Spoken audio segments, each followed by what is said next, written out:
दोस्तों, एक एस्टिमेट के मुताबिक हमारे ऑब्जर्वेबल यूनिवर्स में 2 लाख करोड़ गैलेक्सीज हो सकती हैं। सिर्फ हमारी मिल्की वे गैलेक्सी में ही 40,000 करोड़ स्टार्स होने के अनुमान हैं, जबकि हमारी गैलेक्सीज तो केवल एक मीडियम साइज की ही गैलेक्सी है और इससे हजारों गुना बड़े गैलेक्सीज इस यूनिवर्स में एग्जिस्ट करते हैं।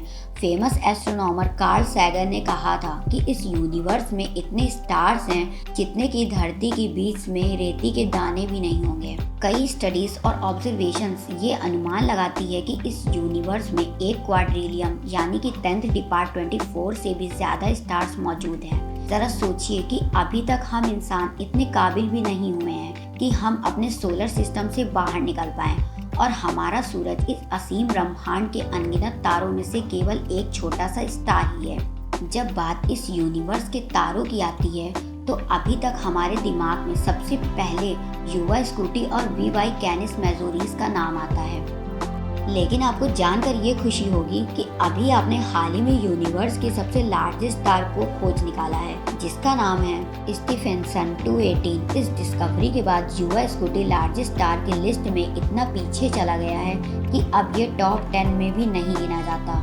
आज की इस वीडियो में मैं आपको स्टीफेंसन 218 के बारे में ही बताने वाली हूँ और इसके साथ साथ यूनिवर्स के कुछ बड़े स्टार्स के बारे में भी बताऊं। पर क्या आपको पता है कि युवा स्कूटी और लार्जेस्ट स्टार क्यों नहीं रहा? क्या ये श्रिंक होकर छोटा हो गया है या फिर इसका कोई और रीजन है? दोस्तों, स्टीफेंसन 218 के पहले हम युवा स्कूटी को यूनिवर्स का सबसे बड़ा स्टार मानते थे। ये स्कूटम कॉन्स्टेलेशन में स्थित है। ऐसा माना गया था कि ये स्टार धरती से 9,500 लाइट ईयर्स दूर स्थित है और इसकी रेडियस हमारे सूरज के कंपैरिजन में 708 गुना ज्यादा बड़ा है। ये कैलकुलेशन साल 2012 में चिले के एटेकामा डेजर्ट में स्थित वेरी लार्ज टेलीस्कोप के द्वारा की गई थी। इसके लिए एम्बर इंटरफेरोमेट्री नाम की टेक्निक का यूज किया गया था। एम्बर यानी कि एस्ट्रोनॉमिकल मल्टीबीम। चलिए इस प्रोग्रेस को थोड़ा डिटेल में समझते हैं। इसमें बहुत सारे अलग अलग यूनी टेलीस्कोप होते हैं। युवा स्कूटी के केस में 3 यूनी टेलीस्कोप थे। ये यूनी टेलीस्कोप किसी ऑब्जेक्ट से आने वाले इलेक्ट्रोमैग्नेटिक वेव्स को कैप्चर करते हैं। क्योंकि इन यूनी टेलीस्कोप्स की पोजीशंस में थोड़ा अंतर होता है तो इसके द्वारा रिसीव की गई वेव्स में भी अंतर होता है, लेकिन ये अंतर इतना ज्यादा कम होता है कि हम इंसान तो इसे समझ ही नहीं सकते। इसलिए एडवांस इंस्ट्रूमेंट्स का इस्तेमाल किया जाता है और फिर एक पावरफुल कंप्यूटर सारे डेटा को एनालाइज करके किसी ऑब्जेक्ट की साइज को कैलकुलेट करता है। इस कैलकुलेशन में ऑब्जेक्ट की यूनी टेलीस्कोप से डिस्टेंस बहुत ही इम्पोर्टेंट रोल निभाती है। अगर इसमें थोड़ा सा भी एरर होता है तो ऑब्जेक्ट की साइज के एस्टिमेट में जमीन आसमान का फर्क आ जाता है और कुछ ऐसा ही युवा स्कूटी के मामले में भी हुआ है। साल 2013 में यूरोपियन स्पेस एजेंसी यानी कि एसा के द्वारा लॉन्च गाया स्पेस ऑब्जर्वेटरी ने हाल ही में एक बार फिर से युवा स्कूटी को धरती से डिस्टेंस का अंदाजा लगाया कि युवा स्कूटी अगले कुछ करोड़ों सालों में सुपरनोवा एक्सप्लोजन के बाद फिर से इतना विशाल बन सकता है, लेकिन फिलहाल के लिए ये अपना लार्जेस्ट स्टार होने का स्टेटस खो चुका है। अब बात करते हैं यूनिवर्स के नए सबसे लार्जेस्ट स्टार स्टीफेंसन 218 के बारे में। ये यूनी टेलीस्कोप किसी ऑब्जेक्ट से आने वाले इलेक्ट्रोमैग्नेटिक वेव्स को कैप्चर करते हैं। क्योंकि इन यूनी टेलीस्कोप्स की पोजीशंस में थोड़ा अंतर होता है तो इसके द्वारा रिसीव की गई वेव्स में भी अंतर होता है, लेकिन ये अंतर इतना ज़्यादा कम होता है कि हम इंसान तो इसे समझ ही नहीं सकते। इसलिए एडवांस इंस्ट्रूमेंट्स का इस्तेमाल किया जाता है और फिर एक पावरफुल कंप्यूटर सारे डेटा को एनालाइज करके किसी ऑब्जेक्ट की साइज को कैलकुलेट करता है। इस कैलकुलेशन में ऑब्जेक्ट की यूनी टेलीस्कोप से डिस्टेंस बहुत ही इम्पोर्टेंट रोल निभाती है।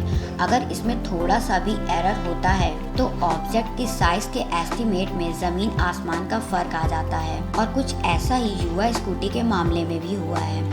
लेकिन अगर आप ये सोच रहे हो कि हमारी धरती तो बच गई, तो भाई मैं कोई भगवान थोड़ी ना हूँ। केवल मरकरी और वीनस नहीं बल्कि अर्थ, मार्स, जुपिटर और यहाँ तक कि सैटर्न भी इसके अंदर समा जाएगी। बात करें स्टार के एज की तो ये अभी सिर्फ 1.4 से 2 करोड़ ईयर्स पुराना ही है और अभी से ये इतना विशालकाय है। हम इंसान अभी स्टार्स के बारे में जो भी जानते हैं उसके अनुसार तो आने वाले कुछ करोड़ सालों में ये और भी ज्यादा विशाल हो जाएगा और एक येलो सुपर जैक में बदल जाएगा। वैज्ञानिकों का मानना है कि अपनी लाइफ के अंतिम समय में जब इन स्टार में सुपरनोवा एक्सप्लोजन होगा तो ये बहुत ही ज्यादा खतरनाक होने वाला है और हो सकता है कि ये सुपरनोवा एक्सप्लोजन एक ब्लैक होल को जन्म दे। एटलीस्ट हमारी करंट स्टेलर एवोल्यूशन की अंडरस्टैंडिंग तो यही बताती है।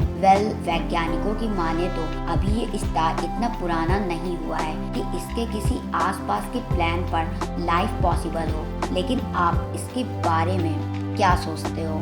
स्टीफनसन 218 से चलिए अब आगे बढ़ते हैं। यूनिवर्स के दूसरे सबसे बड़े स्टार MY-CPI की तरफ ये धरती से करीब 9780 लाइट ईयर्स दूर CPS कॉन्स्टलेशन में मौजूद ओपन क्लस्टर NGC 7419 में स्थित है। इस ओपन क्लस्टर में सिर्फ 4 रेड सुपर जायंट्स ही पाए जाते हैं। MY-CPI हमारे सूरज की कंपैरिजन में 2061 गुना ज्यादा बड़ा है। ये स्टार इतना ज्यादा बड़ा जरूर है लेकिन दूसरे रेड सुपर जायंट से अलग है। ये काफी ज्यादा ठंडा है और इसीलिए उतना चमकदार नहीं है। यूनिवर्स के सबसे बड़े स्टार्स की लिस्ट में तीसरे नंबर पर आता है WI विलोरम। ये भी एक रेड सुपर जायंट स्टार है और सौगन स्थाई में स्थित वेला कॉन्स्टलेशन में स्थित है, लेकिन इसके बारे में हमें ज्यादा जानकारी नहीं है। इसके रेडियस हमारे सूरज के कंपैरिजन में 2028 गुना ज्यादा बड़ा माना जाता है। हमारी इस लिस्ट में 4th नंबर पर आता है RX टेलीस्कोप। ये दूसरे बड़े स्टार की तरह एक रेड सुपर जायंट तो है, लेकिन इसकी ब्राइटनेस ही रेगुलर मानी जाती है। मतलब इसकी ब्राइटनेस समय समय पर बदलती रहती है और इसका कोई डिफाइनाइट पैटर्न भी नहीं है। ये धरती से करीब 19,000 लाइट ईयर की डिस्टेंस पर टेलीस्कोपियम कॉन्स्टलेशन में स्थित है और ये हमारे सूरज के कंपैरिजन में 1898 गुना ज्यादा बड़ा है। दोस्तों, हमारी पड़ोसी गैलेक्सी एंड्रोमेडा में मिल्की वे से 2 गुना से भी ज्यादा स्टार्स मौजूद हैं। खैर, ऐसा माना जाता है कि एंड्रोमेडा गैलेक्सी में 1 लाख करोड़ स्टार्स हैं और उन्हीं में से एक स्टार है LGGS J004520.67 + 414717.3। इन स्टार को ऐसा नाम इसलिए दिया गया है क्योंकि हमें इसके बारे में कोई खास जानकारी नहीं मिली है। हालांकि हम ये जानते हैं कि सूरज के कंपैरिजन में ये 1870 गुना ज्यादा बड़ा है और इस तरह ये यूनिवर्स के सबसे बड़े स्टार्स के लिस्ट में 5th नंबर पर आता है। अब क्योंकि इन स्टार का